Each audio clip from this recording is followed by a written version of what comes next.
చేసినారు విఘ్నేశ్వర పూజ, శివపార్వతి పూజ, అష్టదిగ్బాలకులు, నవగ్రహాలు చేసేసి వరుణ భగవాన్ అంతా చేసినారు. ఇవన్నీ ఆవాహన చేయాలి. చేసిన తర్వాత ముఖ్యమైనది ప్రసాదం, గోధుమ నూక, ఆవు పాలు, చక్కెర వంటి సుగంధ ద్రవ్యాలతో ప్రసాదం చేసి ఆ పూజ చేసిన వాళ్ళు స్వీకరించి వచ్చిన బంధుమిత్రులకంతా ఇవ్వాలి. సరిస్వామి ఈ పూజను ఎప్పుడు చేయాలంటే ఇది వైశాఖ మాసం, మాఘమాసం, కార్తీక మాసం చేయొచ్చు, లేదా ఏకాదశి పౌర్ణమి దినాల్లో చేయట్లు. అట్లా లేకపోతే ఇప్పుడు మన ఇంట్లో ఏదైనా ఒక శుభకార్యం, ఒక గృహప్రవేశం, ఒక పెళ్ళి, ఒక 60-70 పెళ్లి చేసినప్పుడు అటువంటిప్పుడు చేసుకోవచ్చు.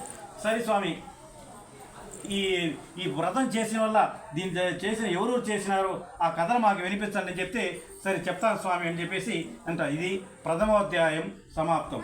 విశ్వం విష్ణు కకార భూత భవ్య భవత్పరు భూతకృత్ భూతాత్మ